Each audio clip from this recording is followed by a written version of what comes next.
Hello everyone and welcome to the catch-all for the week of April 22nd, 2017. As always, I am your host, Josh Silverman, reading stories from myself, Ryan Furster, and Tom Stapley, for real this time for Tom.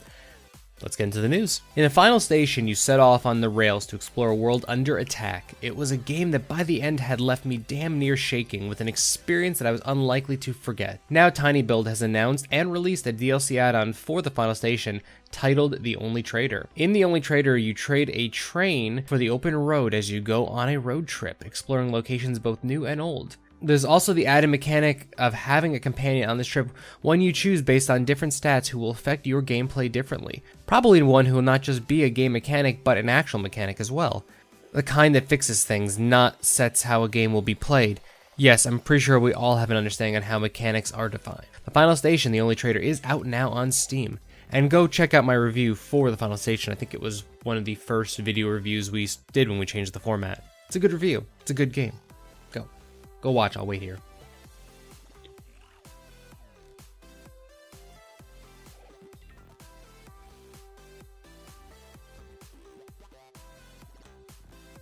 Valve announced the other day that their matchmaking services for Dota 2 will now require that a unique phone number be associated with a player's account in order to play in ranked matches.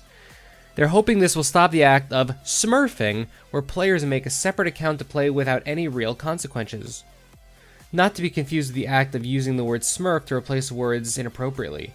Smurf accounts are famous for mainly two things: trolling and higher skilled players being pitted against lower skilled players to bloat kill numbers more than a marshmallow peep in a microwave. The announcement has mixed responses, but let's be fair here. At some point someone is going to figure out how to make a Dota burner phone and will be the Heisenberg of Steam. While still not officially confirmed at the time of this release by Nintendo, the signs are pointing more and more towards a holiday release schedule for an SNES Classic that will be similar to the now discontinued NES Classic system.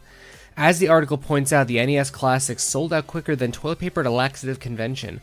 Hopefully stock for the SNES Classic, if it's a real thing, will be in greater quantities. Because while we all love the NES, we're far more interested in hooking our controllers into the younger, hotter sister. And Ryan, why do you make me say these things? It sounds wrong even by our standards. Someone in the distance is yelling, "You have standards?" Whenever a new game comes out, someone always wants to hold the title of, "I beat this shit in X amount of time," and the Legend of Zelda Breath of the Wild does not change that.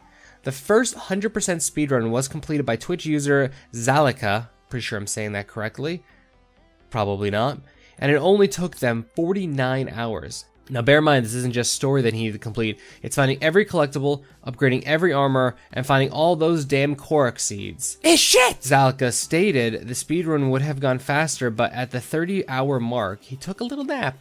But at that point, who can blame him?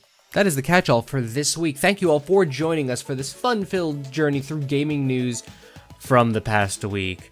We will be back next Saturday with a bunch of brand new, lovely little new news stories for you. Let's see how many times I say new. There are a lot of tongue twisters in this episode, let me tell you. But with that, I bid you good sign off.